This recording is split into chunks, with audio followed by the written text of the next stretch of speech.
Surat traffic police દ્વારા શહેરના વિવિધ વિસ્તારોમાં સેવાકીય પ્રવૃત્તિઓ કરવામાં આવી રહી છે ત્યારે સુરતના અમરોલી વિસ્તારમાં ટ્રાફિક પોલીસ દ્વારા ભૂખ્યાને ભોજન કરાવીને માનવતાનું ઉત્તમ ઉદાહરણ પૂરું પાડવામાં આવી રહ્યું છે।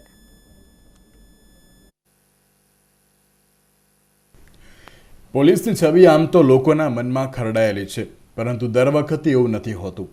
પોલીસનો બીજો ચહેરો પણ જેને સામાન્ય માણસોને સમજતા કદાચ વાર લાગશે, કેમ કે પોલીસ દ્વારા અનેક પ્રકારની સેવાકીય પ્રવૃત્તિ કરવામાં આવે છે, અનેક કાર્યક્રમો કરી લોકોને જાગૃત કરવામાં આવે છે, તો ભૂખ્યાને ભોજન પણ કરાવવામાં આવે છે। ત્યારે સુરતના અમરોલી 4 રસ્તા પાસે આવેલા ટ્રાફિક પોલીસ દ્વારા દર રવિવારે ભૂખ્યાને ભોજન કરાવીને માનવતાનું ઉત્તમ ઉદાહરણ પૂરું પાડવામાં આવી રહ્યું છે। પોલીસ જ્યારે પ્રતિજ્ઞા લે છે આ ખાતામાં દાખલ થતી વખતે, ત્યારે સર્વ રીતે પ્રજાની સેવા કરવાની ભેગ ધારણ કરે છે, પ્રતિજ્ઞા લે છે, અને એ જ રીતે પોલીસ આજે વર્તી રહી છે। સુરત શહેરની અંદર તો પોલીસે દાખલા બેસાડ્યા છે અને એમની પ્રેરણાથી લોકો પણ ખૂબ જ સેવા કરતા થયા છે ગરીબોની।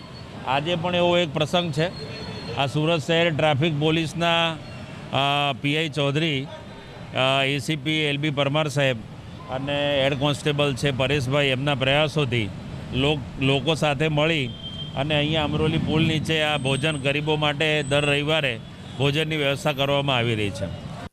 ટ્રાફિકના 2 જવાનો વિજયદાન ગઢવી અને પરેશભાઈ પૂર્ણ વૈરાગ્ય છેલ્લા કેટલાય સમયથી ભૂખ્યાને ભોજન કરાવીને લોકસેવાની ધૂણી દખાવી રહ્યા છે।